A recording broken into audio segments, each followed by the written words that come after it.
Si tu connais l'ennemi et que tu te connais toi-même, tu n'as pas à craindre le résultat de 100 batailles. Sun Tzu. Dans le tumulte du monde moderne, où chacun cherche à dominer, gagner de l'argent, s'élever socialement ou survivre économiquement, la plupart oublient une chose fondamentale, eux-mêmes.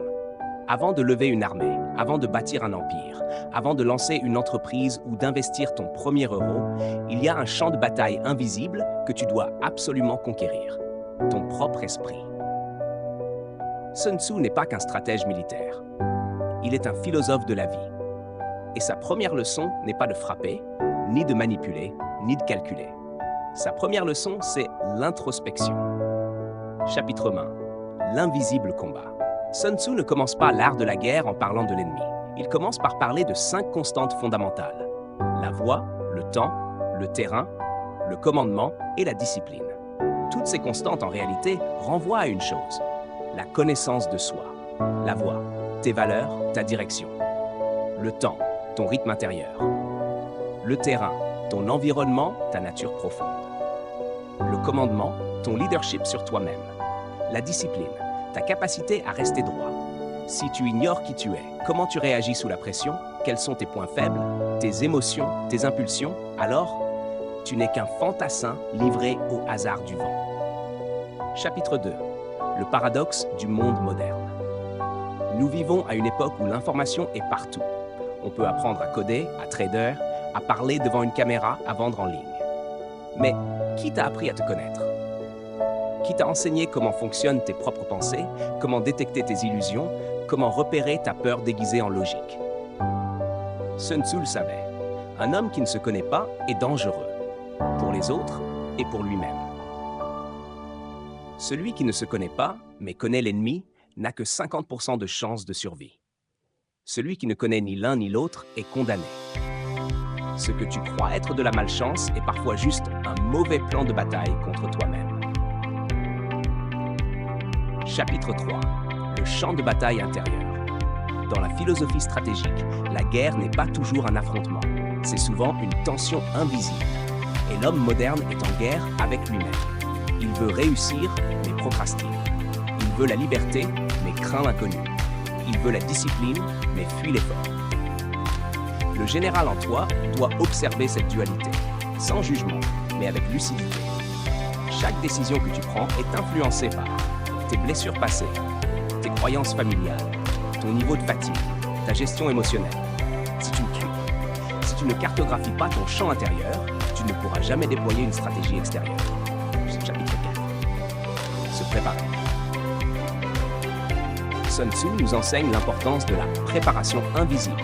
Avant chaque bataille, un général chinois méditait. Il visualisait, il ressentait, il s'imprégnait du futur possible. Aujourd'hui, cela s'appelle journal introspectif, méditation, analyse des schémas émotionnels, pratique de la solitude. Tu veux lancer un business? Connaître ton rapport à l'échec. Tu veux investir? Connaître ta tolérance au risque. Tu veux diriger? Connaître tes instincts dominants.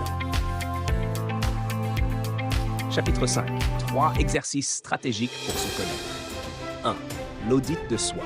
Chaque soir, note 3 décisions prises. Pourquoi les as-tu prises? Étaient-elles rationnelles, émotionnelles, automatiques? 2. L'archétype dominante. Es-tu un stratège, un soldat, un diplomate, un visionnaire? Identifie ton archétype pour comprendre ton comportement naturel en situation de conflit. 3. La guerre des croyances. Prends une croyance sur toi. Ex, je suis nul en finance. Remonte à son origine. D'où vient-elle? Est-elle vraie? À quoi te sert-elle? Connaître ses croyances, c'est connaître les chaînes qu'on porte sans le savoir. Chapitre 6. Ce que ça cote de ne pas se connaître. Tu veux savoir pourquoi tant de gens échouent en finance? Ce n'est pas par manque d'outils, mais par excès d'illusions. Ils investissent par peur de rater ou par envie d'être validés. Ils dépensent pour se prouver quelque chose ou pour fuir un vide intérieur. Sun Tzu aurait dit: avant d'engager une armée, évalue la vérité de ton cœur. Tu ne peux pas battre le marché si tu ne bats pas tes propres impulsions. Dans le vaste champ de bataille qu'est la vie, la connaissance de soi n'est que la première étape. Sans discipline, cette connaissance reste une promesse non tenue, un potentiel gaspillé. Sun Tzu nous enseigne que la discipline est le socle sur lequel repose toute victoire durable. La discipline est la colonne vertébrale de l'armée. Sans elle, la plus grande force est vouée à l'échec. Adapté de l'esprit de Sun Tzu. La discipline n'est pas un simple mot à la mode ou une injonction sévère. C'est un art, une science, un entraînement quotidien. Elle est ce qui permet au général de garder son calme lorsque tout s'effondre, de faire les choix difficiles que les autres fuient, de persévérer là où d'autres abandonnent. L'histoire est pleine d'exemples où la discipline a fait toute la différence. Alexandre le Grand, qui entraînait ses troupes dans la rigueur pour conquérir des mondes. Napoléon, maître de l'organisation et de la stratégie à long terme.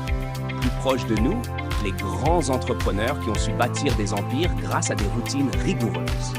Mais la discipline n'est pas innée. Elle se cultive comme un muscle. Dans la vie moderne où tout va vite, où les distractions sont légion, cultiver la discipline demande un effort conscient. La vraie discipline n'est pas la privation ou la sévérité. C'est une série de petites actions répétées avec constance. C'est le fait de se lever chaque matin avec un objectif clair, même si la motivation manque. C'est dire non à l'instantané pour privilégier le long terme. Au cœur de la discipline, il y a 3 piliers. 1. La rigueur mentale. Cela signifie structurer ses pensées, éliminer le bruit mental, choisir où porter son attention. 2. La constance dans l'action. Faire chaque jour ce qui est nécessaire, même quand on n'en a pas envie. La répétition crée la force. 3. La gestion des émotions. Être capable de rester calme, lucide et concentré, même face aux échecs ou aux tentations. Dans le domaine financier, la discipline se traduit par établir un budget et s'y tenir. Épargner régulièrement sans céder à la tentation immédiate. Investir avec patience, en évitant les mouvements brusques dictés par la peur ou la cupidité. Dans l'économie, cette discipline personnelle s'élargit à une vision systémique. Comprendre les cycles, anticiper les crises et préparer ses ressources en conséquence.